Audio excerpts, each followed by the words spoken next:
And a good Friday morning, another wet and cloudy day today across northwest Florida. I don't think it's going to be as wet as what it was yesterday, and I don't think it's going to be as wet as what it's going to be tomorrow across our area. As far as for today, there will be a chance of rainfall all day, and those chances will remain pretty high. Temperatures climbing up into at least the 60s across our region.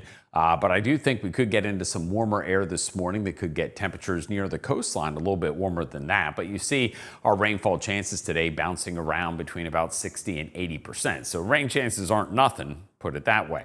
So as we move through the morning hours, again, you see the moisture streaming in from the Gulf. We could get a few thunderstorms across our area, sliding across northwest Florida. But I am optimistic that by the evening hours, we see a little bit of a break in the rainfall, and we enjoy that break into your Saturday morning before the next round of rainfall moves in. So here comes your front, and you notice we had southerly winds out in front of it, and then on the backside of it, northwesterly winds take over. That stabilizes the atmosphere. So once we get past this morning, I think the chances of seeing thunderstorms are pretty much gone, and we see a more stable air mass. We still see the rainfall for sure, but we don't have to worry about severe weather or anything of that nature once we get through this morning across our area. So let's go ahead and talk a little bit about what's going to be happening temperature-wise.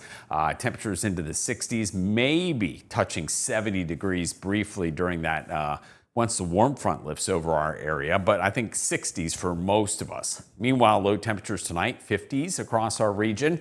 Kind of a cold day. Temperatures into the 50s and 60s Saturday. But again, another good chance of rainfall for your Saturday. And you'll see 80% today, 90% tomorrow, even 60% Sunday. But I think that's primarily during the first half of the day, lesser rain chances as we make our way towards the afternoon and evening hours. So here's what's going on. Cold front moves through. We do have those showers and thunderstorms briefly, and then most of the rainfall sets up Friday night just to our west. But notice as we head into Saturday, here we go. Here comes the rainfall spreading across our area, and that's going to be the wettest of the weather as we move through Saturday. By Sunday, here comes the drier air. Now, the sunshine doesn't return, and we could see a couple isolated showers along this front, but I think for the most part, Sunday should be drier. Sunshine returns in abundance as we head into Monday. So when we talk about rainfall totals for Friday and Saturday, how much are we talking about? Probably 1 to 2 inches of rainfall. We already got some good rainfall on Thursday, but I still think another 1 to maybe 2 inches, 1.5 inches, still pretty likely. As we look at that 7-day forecast, wet weather today, wet weather Saturday. Most of the rainfall moves out on Sunday. And as we head into next week, temperatures still on the cool side at to below average really for the next 7 days.